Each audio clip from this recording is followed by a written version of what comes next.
नमस्कार, आप देख रहे हैं सत्ता की परख। पिछले 9 सालों की तरह आज फिर पूरे देश की नजर बजट पर थी। हमेशा की तरह नौकरी पेशा लोग भी इस पर टकटकी लगाए बैठे थे। ऐसे में उम्मीदें भी बहुत ज्यादा थी। लोगों को लग रहा था कि वित्त मंत्री निर्मला सीतारमण लोकसभा चुनाव से पहले लोक लुभावन बजट पेश करेंगी, लेकिन उन्होंने ऐसा कुछ नहीं किया।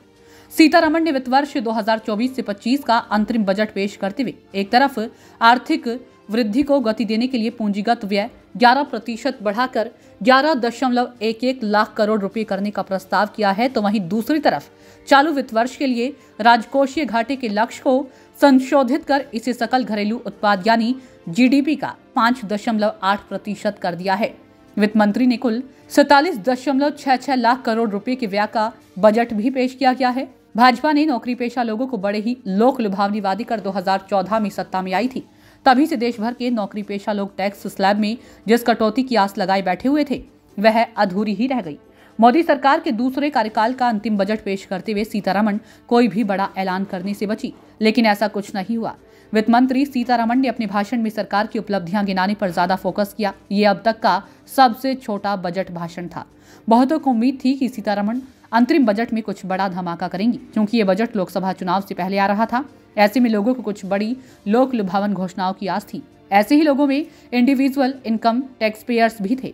वे टैक्स स्लैब में कटौती को करीब करीब तय मान रहे थे। हालांकि सीतारमण ने उन्हें निराश किया।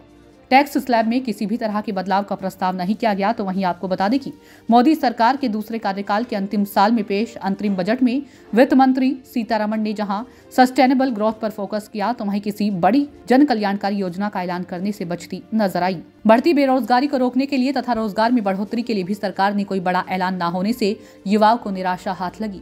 वित्त मंत्री के बजट की महत्वपूर्ण बात तो यह है कि इस बजट में आयकर स्लैब में कोई बदलाव नहीं किया गया है। कॉर्पोरेट टैक्स की दर को 22% से घटाकर 21% करने की घोषणा की गई है।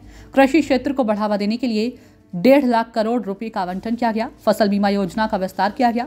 किसान क्रेडिट कार्ड के लिए लोन सीमा को बढ़ाकर 1,60,000 रुपए किया गया। महिलाओं को सशक्त बनाने के लिए कई घोषणाएं की गई है। स्वच्छ भारत मिशन के तहत 2024 तक सभी ग्रामीण घरों में शौचालय की उपलब्धता सुनिश्चित करने का लक्ष्य भी रखा गया है। डिजिटल इंडिया मिशन को आगे बढ़ाने के लिए कई घोषणाएं की गई है। अंतरिम बजट पर कांग्रेस के सांसदों ने इस बजट को निराशाजनक करार देते हुए कहा कि इसमें आम जनता के लिए कुछ भी नहीं है। कांग्रेस नेता शशि थरूर ने कहा कि बजट भाषण बहुत छोटा और निराशाजनक था। बहुत अधिक बयानबाजी थी, कई मुद्दों को छुआ नहीं गया। बेरोजगारी जैसे मुद्दे का उल्लेख ही नहीं किया गया। थरूर ने कहा कि ये सरकार अपनी विफलता को भी सफलता को रूप में पेश कर रही है। आम भारतीय मतदाता से पूछे कि सरकार की नीतियों से उसकी जेब में क्या मिला, तो इसका जवाब मिल जाएगा कि देश का आम आदमी क्या सोचता है। अधीर रंजन चौधरी ने कहा कि क्या यह बेरोजगारों को रोजगार देने वाला बजट है? इस बजट में लोकसभा चुनाव के लिए लोगों को चुभाने के लिए कुछ नहीं है। ये बजट निराशाजनक है। ये कॉर्पोरेट का हितैषी बजट है। इसमें गरीबों और आम लोगों के लिए कुछ भी नहीं है। सत्ता की परख के लिए अवधेश कुमार सिंह की रिपोर्ट।